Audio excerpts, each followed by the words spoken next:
Well, welcome everyone to our very first alumni feature. It is my honor to introduce Kelsey Zottnick, the founder of Tracy Sanctuary House. So, welcome, Kelsey. We're so excited to have you here today. How are you? Good. How are you?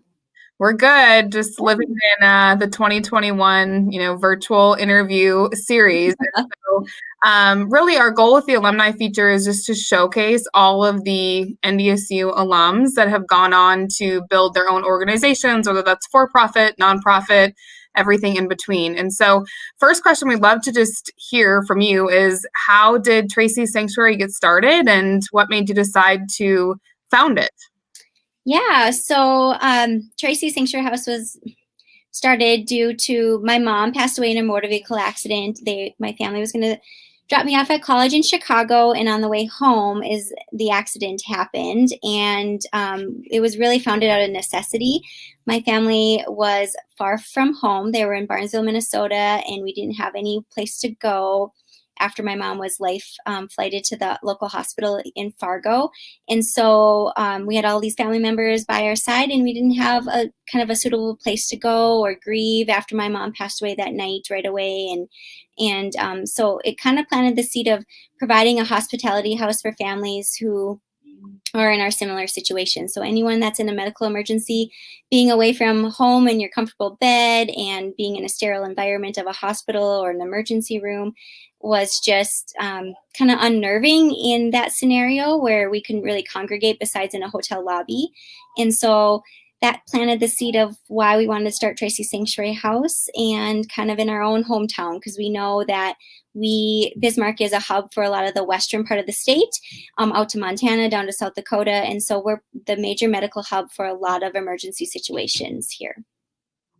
So, talk to us a little bit about obviously what started out of tragedy has now brought you a lot of hope to other families as they've dealt with terrifying and unnerving situations. But talk to us a little bit about how many and what kinds of families do you serve now, and how has COVID changed any of that?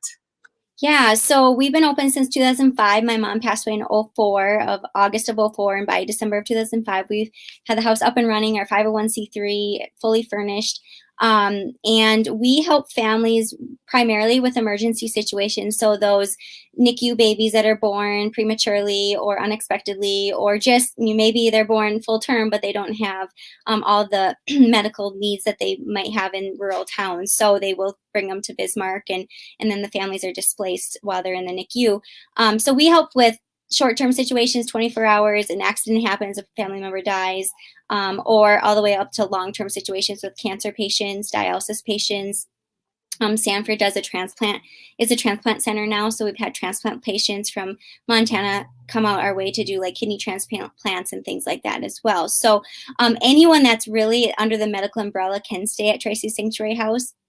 We've opened it up to anyone, any rural individuals that maybe just need to stack their medical appointments and come to town, do their doctor's appointments, their therapy appointments, their dentist, and then they don't necessarily always want to drive home that night, or if the roads are bad, they can stay at Tracy Sanctuary House. So really anyone that has a medical need in Bismarck can stay at Tracy Sanctuary House while they're being cared for.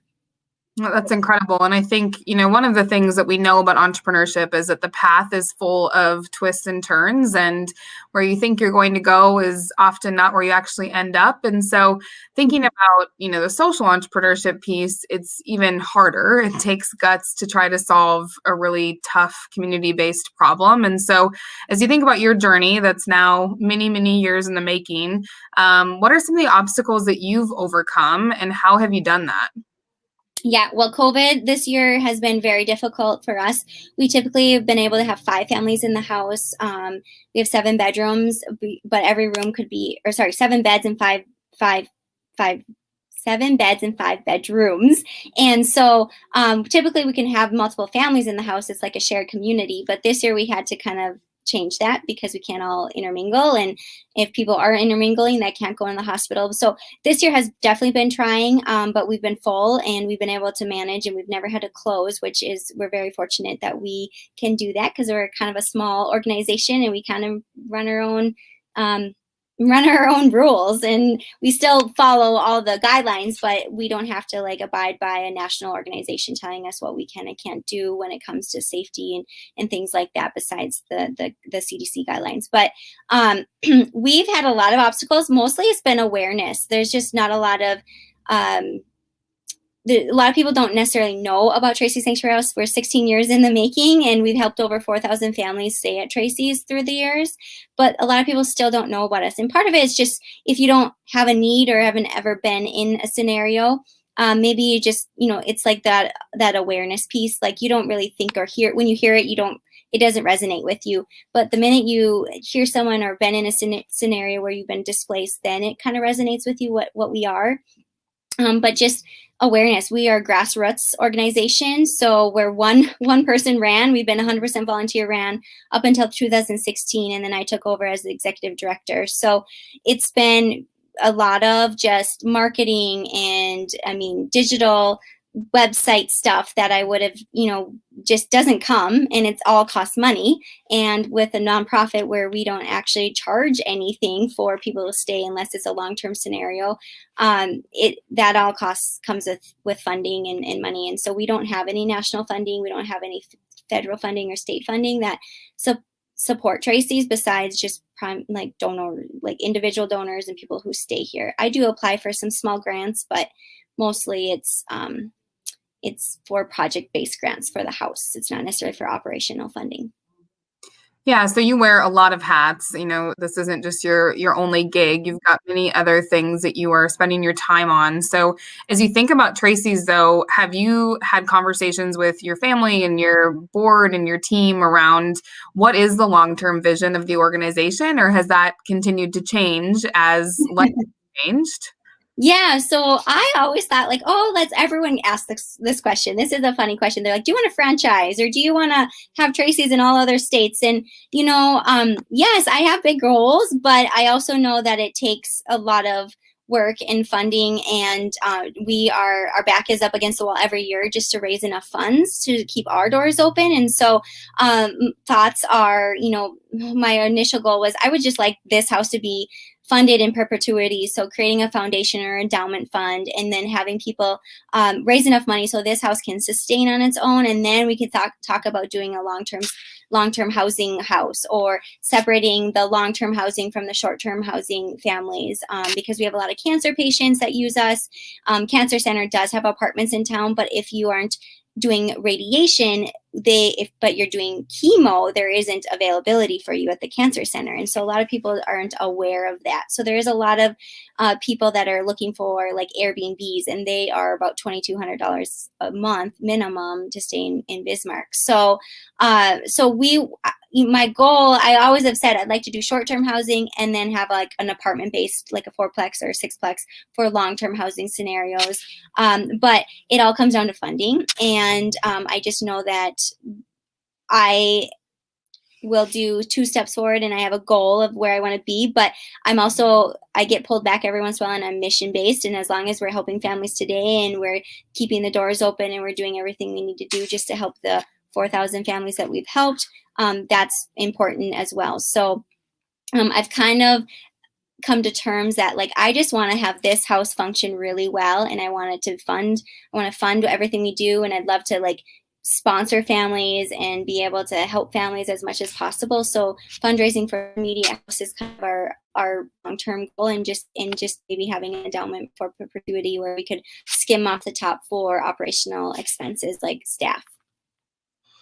Yeah, well, I think that's, something that everyone wrestles with, right? Is the fire in front of you and the true needs of how to take care of the day-to-day, while also attempting to think past what is in front of you. So not unique to social entrepreneurs, not unique to anything that is nonprofit. That's definitely something I think, cuts across sectors and industries and mission, whether it's there or not, right? So want to talk a little bit about our job at the NICE Center is to support students and alumni who have continued to build their own thing. And it didn't exist when you were a college student. We're fairly new. And so thinking about your experience, though, at NDSU, how did that help you build as you've built your organization? Yeah, well, so I went to NDSU like 2 weeks after my mom died. So I didn't really, I don't know. Tracy's was a seed. We would go home every week and we would talk about it. I'd write to Oprah. I'd write to Ty Pennington. I'd do all these fun things, but it wasn't ever like, I never really thought about it. But looking back on my experience and how displaced people are, I think my connections at NDSU are still strong, and just being able to go outside of myself and be there and actually like live with and grieve and be a part of like a network like a sorority as well has really helped with that as well. So but I think NDSU, it was a safe zone for me because it was close enough to home but close enough far enough away from home that I wasn't in Bismarck doing this. So I would say that just like my roots at NDSU have really helped, I have leaned on a lot of friends. I still have a lot of connections there. You and I obviously were connected there. And so as this mission in this house has grown, NDSU is always kind of, I remember NDSU as kind of like, oh, I was very young and I probably shouldn't have gone to college, but it helped me grow. And kind of, I knew my mom wouldn't want me not to go to college. So that's why I wanted to go and still be far enough away from home and have my own legs versus staying in Bismarck. But I would say that just having connections and building relationships and being a part of another organization at NDSU, like a sorority, and being in the leadership roles there and being a part of a functioning organization, nonprofit, we did fundraisers. I've kind of gleaned past memories and past circumstances from there to use in my everyday life now. Yeah, absolutely. And I think, one thing that we often get questions about is, do I have to be a College of Business student in order to start my own organization? So would love to share with you what your actual degree is in, because it is not the College of Business, and just debrief that myth, I guess, right now for everyone. So it's so funny because people first ask me like what I went to college for, and I tell them I went to college for apparel textiles, retail merchandising, and they're like, what's that? So I have to explain what it is. I wanted to be a buyer. I wanted to move to New York. I wanted to do all these things. And so, but your life takes you on a path that you just don't know necessarily what's going to happen. And I think part of it is just finding your passion and what you want to do. And I've realized like, I just like to help people in everything I do. So my side jobs, my side gigs, I just like to navigate and help people through their circumstances and their scenarios. And if that be when I was working as a apparel textile designer, like helping my boss, work out the operational details on like starting a website or, so I just really enjoy that. And I just think if you're really passionate about something, everything else just falls into place. And I kind of believe just where you're meant to be is where you're meant to be. So I never expected to take over Tracy Sanctuary House or even be this involved in it until I had a job where I was working 40 plus hours a week, and people were complaining about really like things that just like the color of a pen. Like, why don't we have blue pens in the store closet? Because I would buy all the materials for the store closet.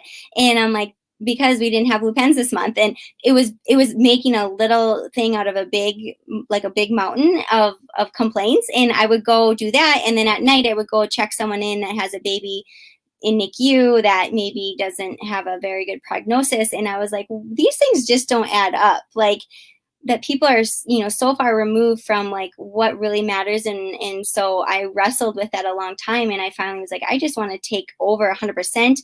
And I had to figure out funding. And I just jumped off the cliff and we figured it out.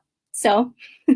Well, that's a perfect way to end, because I think, your message of where you're supposed to be is where you're supposed to be, and to follow your passion. And I think what's really cool about your story is that, to your point, like the through line is you like to help people navigate situations. And, thank you for all of us in North Dakota for being brave enough to do that through Tracy Sanctuary House, because 4,000 families are better off because of the work that you've done in Bismarck to create that space. So appreciate you saying yes to to the very first alumni feature, and we will wrap up there. So thanks so much, Kels.